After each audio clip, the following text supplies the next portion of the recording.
decontamination supplies. So I cover Emory University Hospital, EWASH, and ERH. And I do not have a medical background. I have a military background.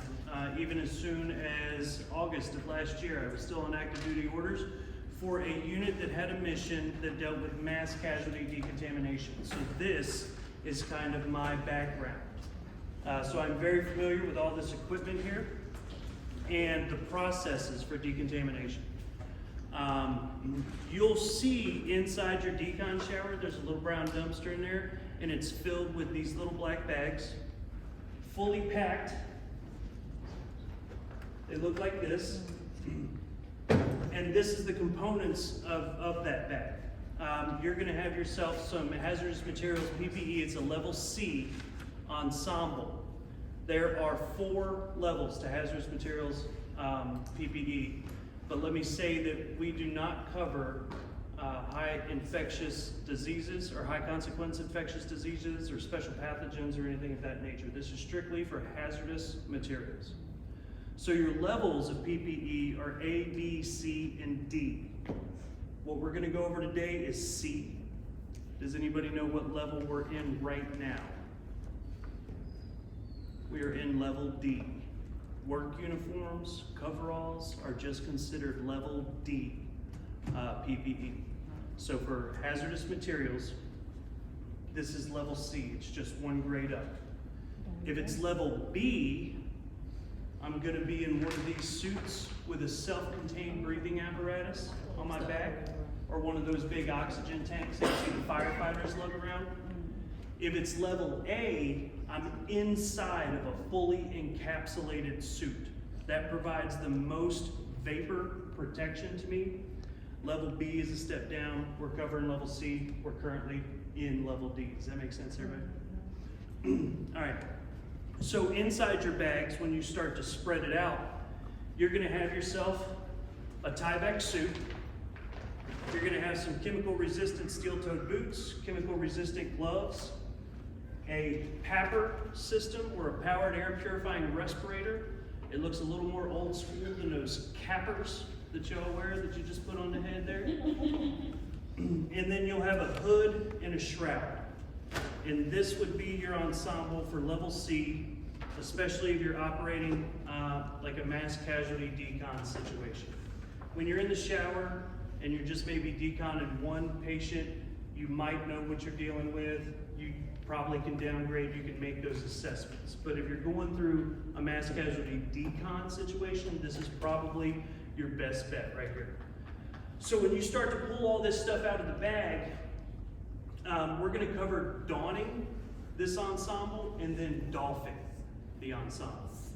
When you first pull all this stuff out of the bag, first thing you wanna inspect is your suit to make sure that it doesn't have any rips, tears, or degradation to it. So you're gonna look at common bendable areas of the suit, like behind the knees. You're gonna check in the armpits, everywhere where the suit kind of clusters together, and you're just gonna inspect it for any tears, rips, openings, or degradation. And if you don't see anything, you got yourself a good suit. If you do, you're gonna wanna swap it out and get you another suit, okay? So you wanna do that inspection first. There's a few things you can do to the suit prior to putting it on to make things a little easier, because you're gonna be helping or assisting your peers when you don and you doff this suit.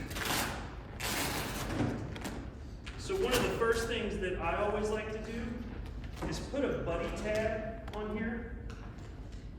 And a buddy tab is for the zipper. You can't see it because I got it covered up, but this is a very small zipper right in here. And by the time you go to zip this up, you're gonna be wearing gloves. You may not have the dexterity in your fingers to try to grab this little bitty zipper. So folding a piece of tape and covering that zipper is referred to as a buddy tab. It's gonna help me and my buddy when it comes to zipping the suit up and down. And I got bulky gloves on. I'm not going to put the suit on for you, and the only reason is is that all the current batteries that are functional are in circulation, they're in use. So these batteries currently do not work. There's two different types of batteries. If they have a white label on them, they're a one-time use battery. And after that, they're discarded. If they have a yellow label on them, they are rechargeable batteries. And I have charging stations for them. I can plug, I think, 10 batteries up at a time to each charging station. And I have multiple charging stations. I just don't have the rechargeable batteries. I did put a request in for new kits. So brand new hoods, these expire after 10 years. The ones that are in use now are due to be expired soon. All the ones in our training suits are past that 10-year shelf life, so they are currently expired. So that's why we use them for training. So you'll inspect your suit. You can add a buddy tag to that. And then you're gonna go ahead and take your shoes off. And then you'll put your feet in the suit and just up to waist high. This suit comes equipped with booties. There are some suits out there that do not have booties. If you do come across those, I will replace them with these. If the suits don't have booties, they require a whole extra step, and it involves these little shoes right here, and you gotta tape them up. And I'm not a huge fan of that because it's way more processes than we really need. This should be a simple process. You can don your suit and get it waist high as you're ready. You're gonna take off your shoes, you're gonna slip your feet in, you're gonna get them into the booties, you're gonna pull it up to waist high. You might pull that zipper up just a little bit. Then you're gonna don your papper just around your waist. These are filters that go with the papper. They just simply screw in. When the filters are brand new, they should be in this vacuum sealed Mylar packet. This particular papper takes 3 cartridges. And a papper is powered air purifying respirator. You cannot use these in oxygen deficient atmospheres. So if there is no oxygen where you're operating, typically in a confined space you might encounter that, these will not draw oxygen from the atmosphere and allow you to be safe. This is utilizing oxygen that's already in the atmosphere, and it's filtering out any contaminants in there. So once you're half suited up, you zipped up just a little bit, you can go ahead and put your papper on. Papper's gonna go around the back. You can tighten it down. You can tuck this in, tie it off, do whatever you gotta do with it. You can get your boots on. And the goal here is to take this extra part of the suit and get it over the boot. So you got your booties, you slip your booties into the boot, and then you take this extra part of the suit and you just put it over the boot. Simple enough, right? This allows water to run off. It's not gonna get inside the boot. You're at no danger of being sprayed with anything with this on. So you'll put your boots on, you got your papper on, you'll get some patient care gloves on. Do we got any patient care, a box of patient care gloves sitting around here?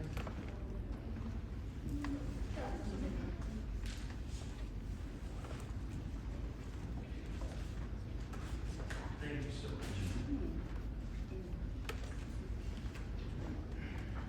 much. What you're gonna do is you're gonna don a pair of patient care gloves. You can do 1, 2, 3 sets, as many as you like, where you still have dexterity in your hands to work with.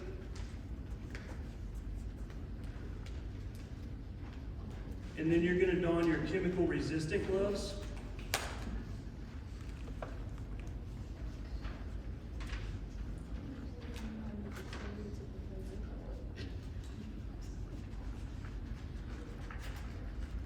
And then I'm gonna start to put my hands in the suit, because remember, right now the suit's only waist high.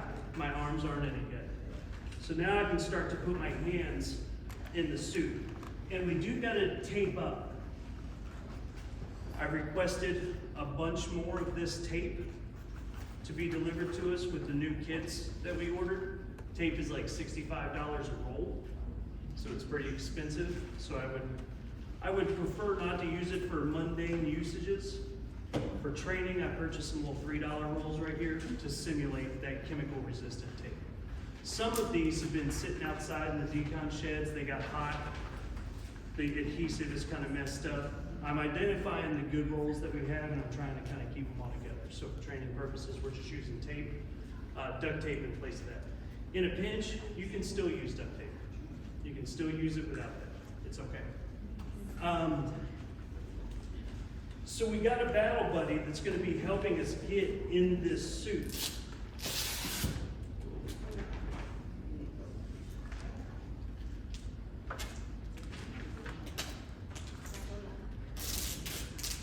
And they're going to help take us up. So when I start to put my hands and arms inside the suit, I got my gloves on already. So that way I'm not fiddling with trying to tuck the gloves on inside the suit. And then what I want to do is create another little buddy tab right here at the end of this piece of tape that's going to help me take it off if I need to. And I am going to tape this seam to the glove.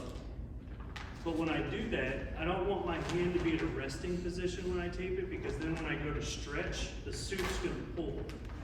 So I extend my arm like this, and then I can tape the seam of the suit to the glove and just create this extra little seal right here. Putting tape on a suit does not make it more vapor resistant. It's only for additional splash protection. That's all it's for. And it's to make sure if you're reaching above your head that your sleeve doesn't come down and expose any skin or clothing that you have on underneath this. So now I've put the full suit on, it's over my shoulders. I've done this. My battle buddy has went ahead and taped up my seams. I don't need any tape on the boots because I have the booties on this particular suit. If you don't want to do this too tight either, you want to keep it kind of loose, because when I come to doff this suit,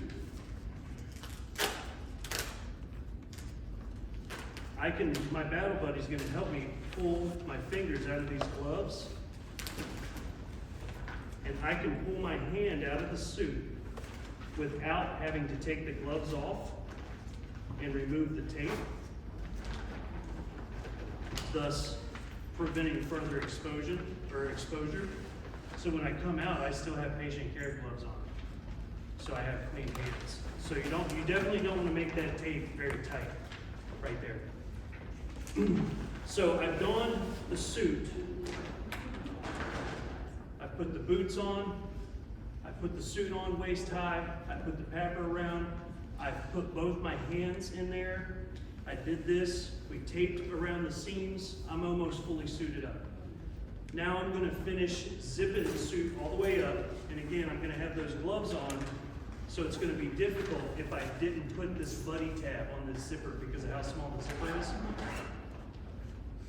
When you do that, it helps to kind of look up to get the zipper all the way to the top. This particular suit has a hood on it. And although we're utilizing a hood, we can just tuck this down in there. It's no problem.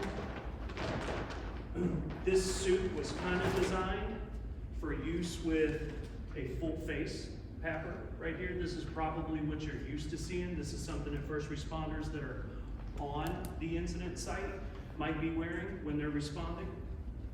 And in the healthcare setting, we're typically using these because we're considered first receivers at this level. So the amount of hazardous material isn't going to be as prevalent at the first site of first receivers than it would be at the site where the first responders are working. So it's a little bit less than this. It also has a much larger windshield, and it allows you to kind of speak with the patients, and patients can kind of see your facial expressions. It helps alleviate some anxiety in those situations. So once I got my suit on, I'm going to zip it all the way up. I'm going to look up, And then I'm gonna seal this front part. And I can also run a piece of tape down the front of it, just like this. Not necessary. It's not adding any level of protection to the suit. It does not upgrade the suit's capabilities at all. It just adds another layer of splash protection, so you're not being splashed with potential hazardous materials. And then I'm going to come over here and don my hood and my shroud. And I'm going to put this on, and then my battle buddy is going to take this tube that's on the papper, and it's going to be connected right in back of the hood. When you lift up the hood, you have the connection right there.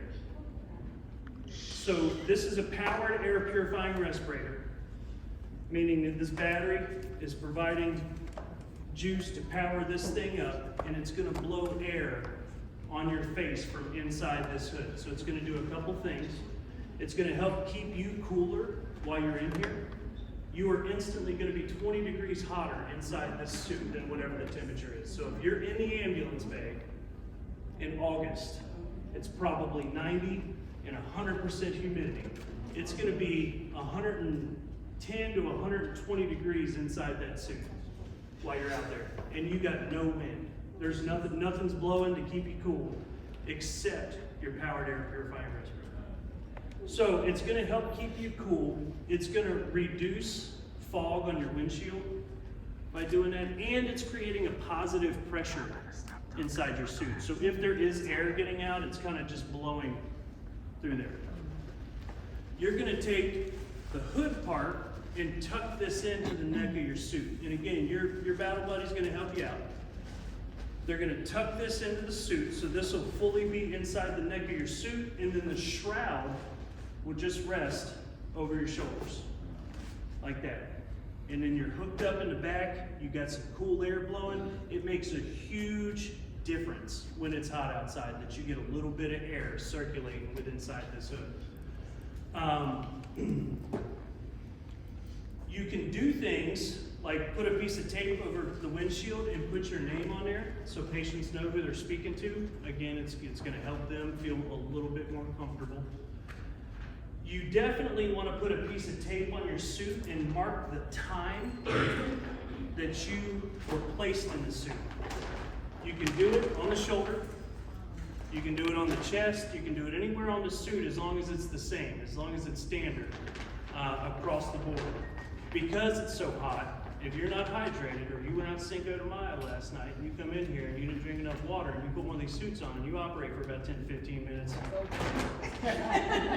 you're going down, right? So when someone responds and they come over to you, they're going to have to pull you out. They can instantly look on your shoulder and be like, they've been in the suit for an hour. Like, what happened? How did we not recognize that? There's a few other things you can do with tape. You can keep a spare piece on your arm right here, and I already put a little buddy tab on that because remember I'm wearing gloves, so I gotta be able to pull it off. If I do end up getting a rip in the suit or a tear, I snag on something, I can pull this off and I can immediately apply it to wherever the rip is.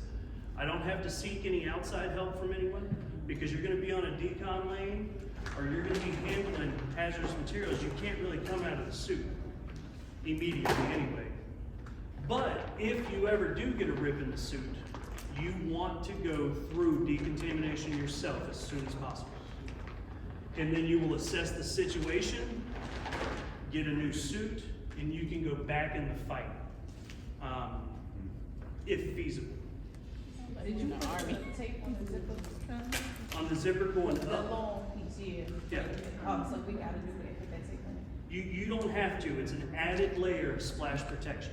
Oh. It's not necessary. It does not really upgrade the suit's capabilities. Okay. And leaving it off doesn't really downgrade the suit's capabilities. When it comes to decontamination, the standard is that there's 3 lanes that you're gonna go through. There's ambulatory, non-ambulatory, and then tech, decon. Tech is reserved for us. In case something happens and there's an emergency there while you're tending to the decon lane for patients in there. If you go down, if there's a rip in the suit, we're gonna immediately put you through tech decon. It's a clear lane. Nobody's gonna be in there. The patients will be in either AM or non-AM. So that's why the tech lane is cleared just for you. And we would take you out of the suit instantly after decontamination if you went down, and then attend to those injuries, and then either replace you or once you came back around, get you back into the fight. Have you all seen the decontamination reduction corridor that's inside the sheds that are outside the ED in the ambulance bay? Looks like kind of like a big accordion tent. It's yellow. We're looking at purchasing something easier. And with no instruction, do you think if we all went out there today and I said, have at it, do you think you could stand that tent up? Yeah. You think you could?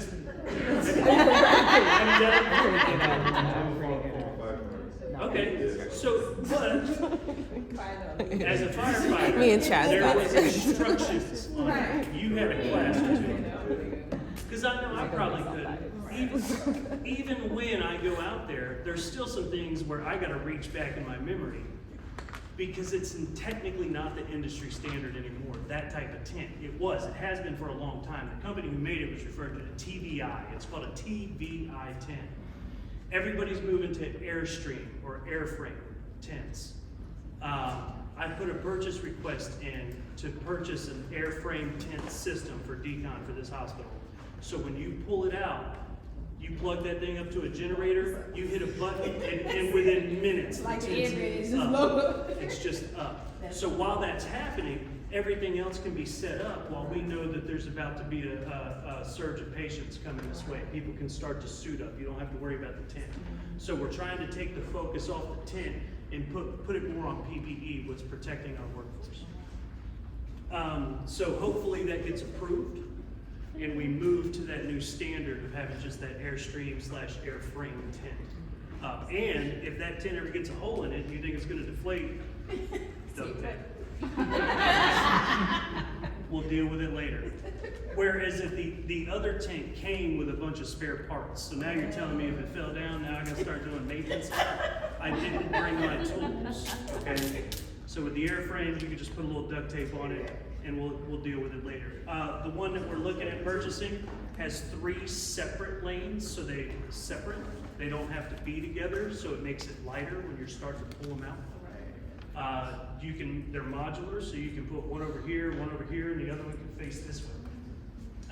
It doesn't really matter. So that's a good move. Hopefully we get approved for that. Okay, so now we've had the suit on, we've taped it up, we got our hood on, our PAPR battery was clipped to our belt by our battle buddy. They plugged it in right here, there's a little cord, and it plugs right into the battery. Flat side goes with the flat side, and boom, now I got PAPR. Like I said, this battery doesn't work, so it's not blowing anything right now. All the good batteries are currently in circulation. Now I want to doff the suit. Now I want to take it off. It's time for me to come at it. What's the last thing I'm going to take off this suit? Anybody want to take a stab at it? The hood. Why? I'm protecting my respiratory area. I want to protect that the most. That's your #1 route of exposure when dealing with hazardous materials. So that's what we want to protect. So we're going to try and take everything off while keeping the hood on. So the hood was the last thing we put on, but this time we're going to take everything off and we're going to leave that. So your time in your suit starts when your hood goes on. That's why it's the last thing that we put on. So now I'm going to go ahead and go up to my battle buddy, and I'm going to have my little designated area that we're decontaminating. And it might just be this little bottleneck right here. This is what I would refer to as a control zone. That means that nobody's running around out there and getting past me and contaminating the environment or the cold zone. Everybody who's going to be doffing their suit's going to have to come through a control zone, so we do it properly and people just aren't doing it all willy-nilly. So the first thing I'm going to do is I'm going to take off my PAPR belt. And if I'm standing there, I got a battle buddy helping me again. I can hold my arm out. They can hang the belt on my arm. because it's still attached to my hood.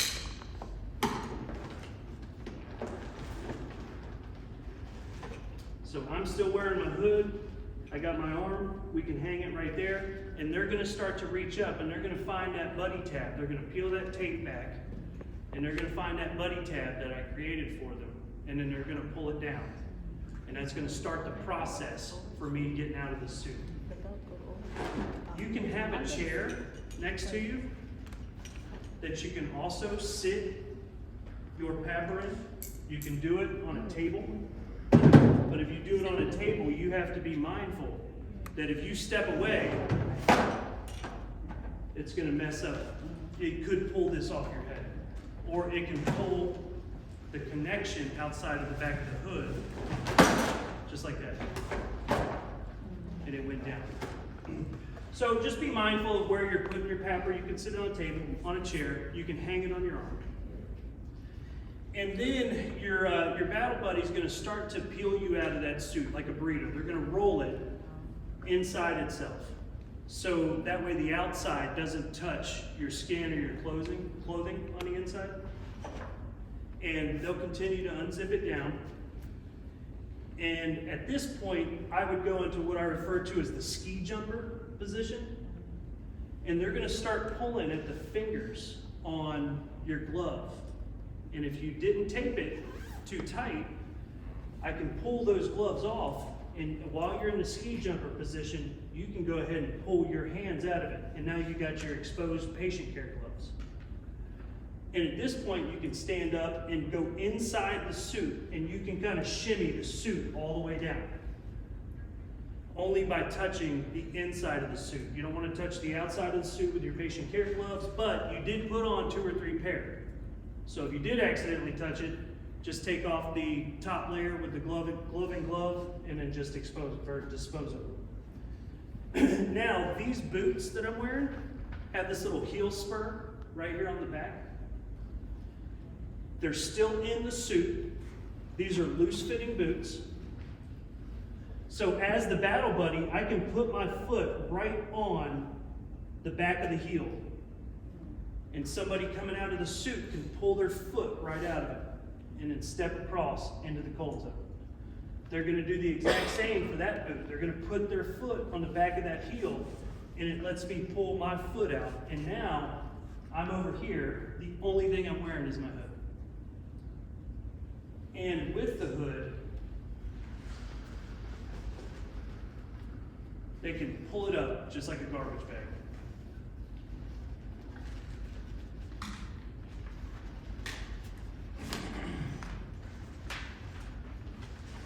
And at that point, you can duck right out of this hood and go about your business. So what my battle buddy gonna be wearing? The same thing. Same thing? Okay. Same So thing. I gotta, okay. They're gonna be, somebody- well, okay, they're wearing a level of PPE Okay. that's probably designed a bit more easier. It might be something more like what you see for infection control, because they're gonna be the last person in PPE, so they're gonna doff it themselves. Okay. So it'll be something that rips away real easy that they can just get rid of into a hazardous waste bag. I got trash bags for the Decon tent, and I made sure they said hazardous waste. I didn't want to use the biomedical waste or biohazard waste. They just say on the bag, hazardous waste. So everything will go in those bags. The only thing that we're going to try and keep would be your papper. Papper in your hood, because they can be decontaminated. They can be decontaminated in the tech line of the decontamination reduction port. So we can take the equipment through the tech line and we can do a finer detailed decon on it. When you come out of the suit, when you doff the suit, you're still going to have to go shower and make sure that you're good, change your clothes. And OSHA requires that if you are exposed to hazardous materials, that your place of employment gives you a sheet that basically outlines the signs and symptoms of what you potentially could have been exposed to. So that way you can go home and self-monitor. And just make sure that there wasn't, your whole backside wasn't open while you were doing decon and you were just getting exposed all day long. You can self-monitor for that, and you can notify and start to say, hey, I'm starting to see some signs and symptoms of on this sheet that I was exposed to whatever it was, whatever chemical it was. We commonly use the emergency response guidebook. It has information on about 4,000 chemicals. There's a bigger book out there. There's way more chemicals than just 4,000, but the ERG are very common chemicals that are transported on the roadways, things that people might encounter most often. We all know that radiation is very dangerous, but your average person, are they ever really around a huge radiological source? Not really. So the ERG has kind of your most common hazardous materials. There's the Firefighter's Handbook of Hazardous Materials, which has information on over 14,000 chemicals to it. So there's so many different types of chemicals that you could potentially come across in your line of work. And that's why this is very important. When you don't know what the chemical is, you cannot decontaminate it. You have to know what it is. There could be things that are reactive with water. There are things that could turn hot when they get wet. So if you just start spraying water on anything, you could do some damage, cause some harm. If you don't know what a chemical is, you should be in a level A suit, fully encapsulated. And you have to be trained to the level of a hazardous materials technician in order to don one. So if you don't know what a chemical is, there's really nothing that we can do at this level. We have to wait for someone else. So anytime you're deconning or you're trying to handle hazardous materials, you have to know what chemical it is that you're dealing with. Let me think, what else? I think that's really all I got for this level C ensemble. Are there any questions pertaining to this PPE? Yes, sir. Is that suit rated to go inside the hot zone, or just the first responders will be bringing the patients outside the hot zone? This suit can be worn in the hot zone. Every time you open a suit, there'll be a little plastic bag, and they will have a piece of paper in there with it that will tell you it's a compatibility chart, and it will tell you there are some things that it's not going to be compatible with. Things that are high acidic in nature are probably going to eat right through this suit. Not going to be compatible with something that's a 1 or a 2 on the pH scale.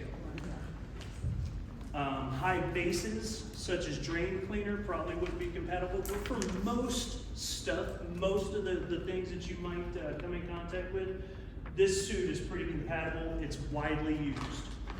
This is a Tyvek suit or a Kepler suit. There's a sticker in here for it. Most of them come with this little sticker, Kepler. And there are other companies out there that make better suits that are for people who use them all the time. The firefighters probably used suits from a company called Blauer. They make some really nice tactical suits. They're easier to get in and out of. They're comfortable and machine washable. These are not machine washable. These are one-time use only. So in a serious emergency event where I need to protect the life and safety of somebody who's in it, I'm going to instruct you to just do this. Right after I hosed you off and deconned you, I'm just going to instruct you to do this. I'm going to take a pair of safety shears. I'm going to start at the top of the hood, and I'm just going to cut all the way down the back. And that suit is just going to fall off. And then I'll put my foot on the back of your boot, and I'll tell you step out. And then we're going to go get medical care. So in an emergency, I would just cut you right out of this suit. Any questions? I think I'm done for the day. Thank you all for your time.